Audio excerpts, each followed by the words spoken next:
अखिलेश प्रसाद सिंह जी, आपका स्वागत है स्टार व्यूज के इस कार्यक्रम में। बहुत धन्यवाद आपका। अखिलेश जी कांग्रेस के वरिष्ठ नेता हैं, केंद्र के में मंत्री भी रह चुके हैं, तत्कालीन बिहार कांग्रेस प्रदेश के अध्यक्ष हैं और राज्यसभा के सदस्य हैं।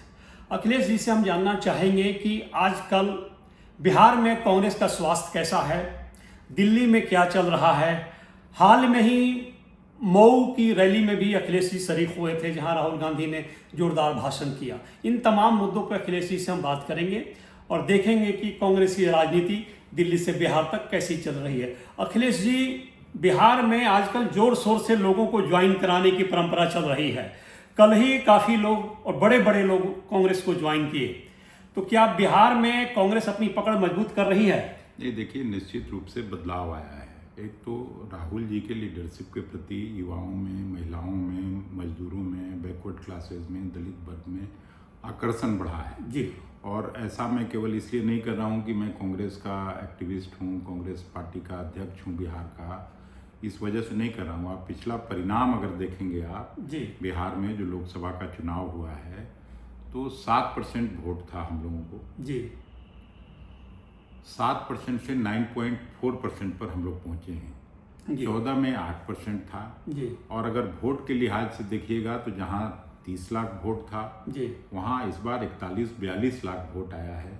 सीट के लिहाज से देखिएगा तो जहां एक सीट हुआ करता था पिछले 2 चुनावों में, इस बार 3 सीट हम लोग पहुंचे हैं और निश्चित रूप से आने वाला विधानसभा चुनाव में वो दुगनी से भी ज़्यादा विधानसभा में आज जो परिस्थिति है उस निश्चित रूप से 40-50 की संख्या में हमारे विधायक जीत के आए हैं। अखिलेश जी, बिहार का सबसे बड़ा प्रश्न है कि आप देश की सबसे बड़ी पार्टी को प्रतिनिधित्व देते हैं, उस पार्टी को वहाँ पे सेकेंडरी लीडरशिप प्राप्त हुई है। वहाँ जिनका गठबंधन आपके साथ है, लालू प्रसाद यादव का, वो अपनी बात चलाने के कारण गठबंधन का सत्यानाश कर देते हैं।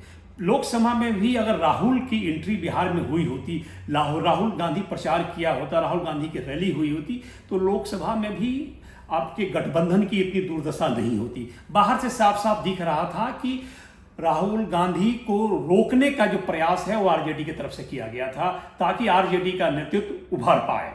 अगर इस तरह की परंपरा चल रही है तो बिहार में कैसे कांग्रेस का उत्थान होगा? नहीं, देखिए, इस बात को मैं नकारता हूँ। राहुल जी को पूरे देश भर से लोग दबाव था, सभी स्टेट के लोग, सारा स्टेट का लीडरशिप चाहता था कि उनका प्रोग्राम हो। ये सच है कि बिहार में जितना उनका प्रोग्राम होना चाहिए था उतना नहीं हुआ जी।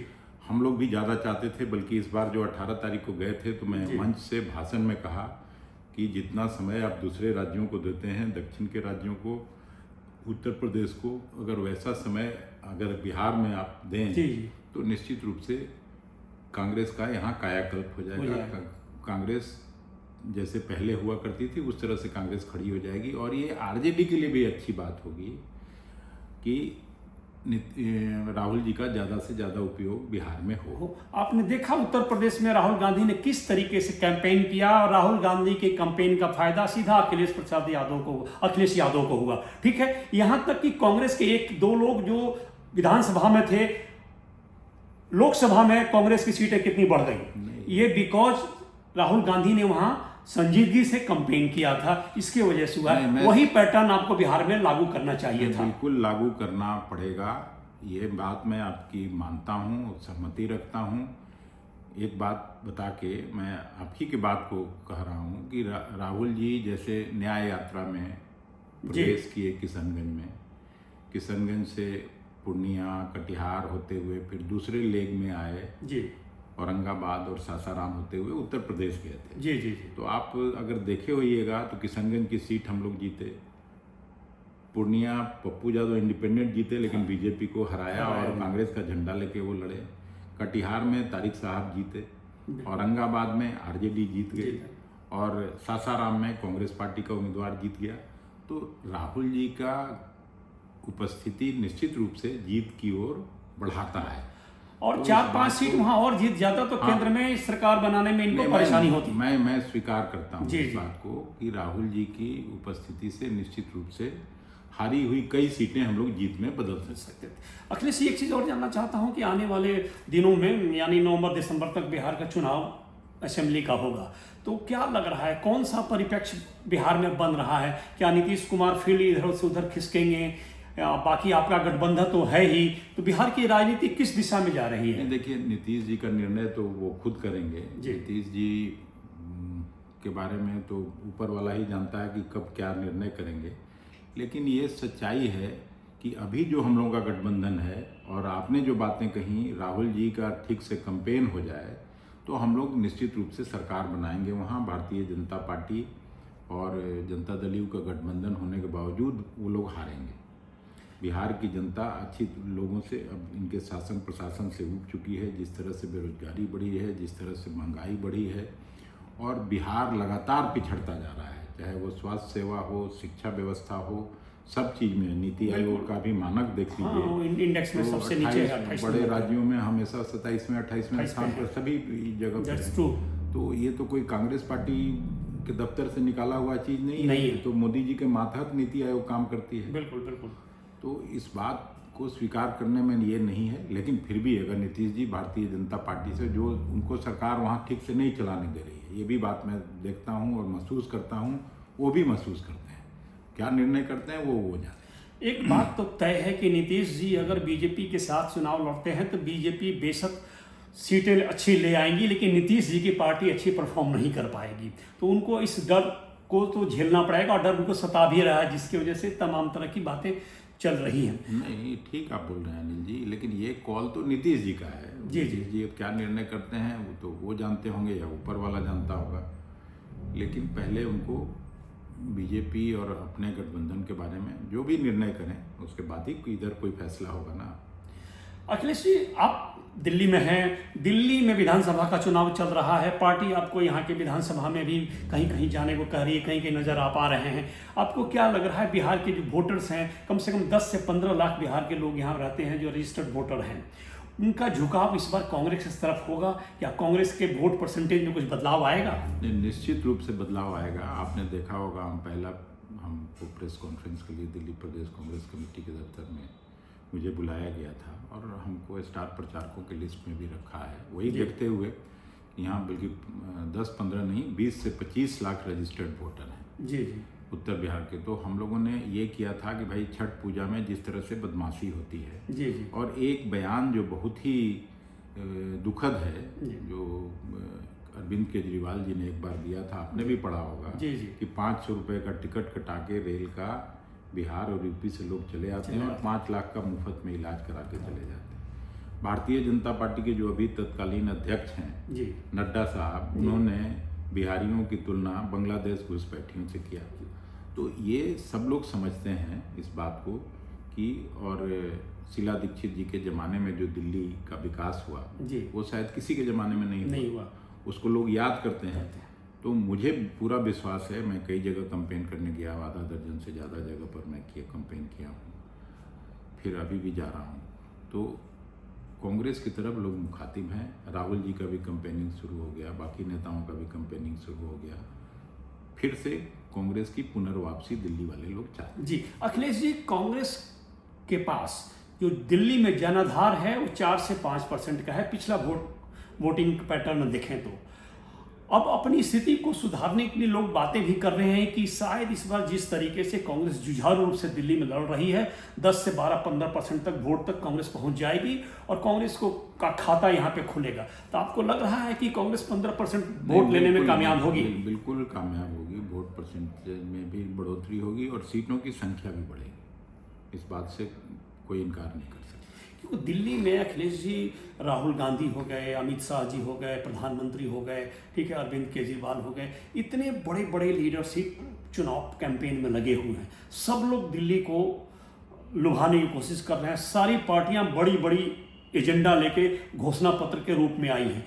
सारी पार्टियां चाह रही हैं कि हमारी सरकार बने, लेकिन मत प्रतिशत जो दिल्ली का है वो सबसे ज़्यादा अरविंद केजरीवाल के पास है। 54% वोट पिछले चुनाव में अरविंद केजरीवाल को मिला था, 34 से 38% बीजेपी को मिला था, और बाकी 4-4.5% कांग्रेस के पास था। तो क्या ये 54% जब श्रिंक करेगा तभी केजरीवाल का किला ध्वस्त होगा? तो लग रहा है कि कांग्रेस उसको ध्वस्त करने में कामयाब होगी। निश्चित रूप से कामयाब होगी। देखिए, अरविंद केजरीवाल जी की एक छवि जो आम आदमी पार्टी की थी और आम आदमी की तरह रहते थे। अब तो शीश महल बन गया। जी, अब जेल से भी उनका सीधा लौटना नाता। हुआ। जी, तो जिस तरह से शराब घोटाले में और उनकी बदनामी हुई, छवि खराब हुई, तो उसका दिल्ली चूँकि पढ़ा लिखा राज्य है सबसे, उस पर उनकी छवि के आधार पर भी उनका वोट परसेंटेज नीचे जा रहा है। जी, और शीला जी का 15 साल का वो शासन निश्चित रूप से दिल्ली वासियों को फिर से याद आता है। बिल्कुल। तो और प्लस राहुल जी, पहले लोग कह रहे थे उनकी तबीयत ठीक नहीं थी कि राहुल जी प्रचार नहीं कर रहे हैं, तो राहुल जी भी उसमें ये आ गए, प्रियंका जी भी, सब सारा कांग्रेस लीडरशिप आ जी। गया।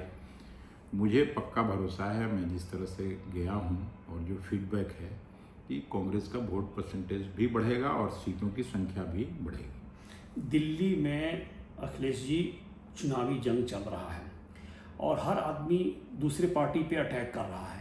कांग्रेस वो पार्टी है जिसने शुरुआती दौर में अरविंद केजरीवाल को की मदद की थी, चाहे सरकार बनाने में हो या इंडिया गठबंधन में लाने की बात हो। कांग्रेस का प्रयास की वजह से अरविंद केजरीवाल है। वही अरविंद केजरीवाल इस सप्ताह में राहुल गांधी को बेईमान कह रहे हैं, राहुल गांधी बेईमान है। तो ये कहाँ तक उचित है? नहीं, उचित अनुचित का बात नहीं है। चुनाव में संयमित होकर बयान देना चाहिए और भाषा की मर्यादा बनाए रखना चाहिए। अब राहुल गांधी को कोई बेईमान कहे तो कौन दिल्ली वाला विश्वास करेगा, कौन इस देश का लोग विश्वास करेगा? राहुल गांधी जिस तरह से सामाजिक राजनीतिक जीवन में अपना आचार विचार व्यवहार बना के रखे हैं, पिछले 2004 से लेकर लगातार सांसद हैं, उन्होंने नियम कानून के तहत और कभी भी भाषा की मर्यादा उन्होंने नहीं तोड़ी। बाकी अब अरविंद केजरीवाल जी, मोदी जी क्या बोलते हैं, इन लोगों के बोलने पर तो कोई प्रतिबंध है भी नहीं। और लेकिन मैं एक बात जरूर कहूँगा कि भाषा की मर्यादा लोकतंत्र में, जमहूरियत में बनाए रखना चाहिए। अखिलेश जी, कांग्रेस का मेन एजेंडा दिल्ली में क्या है?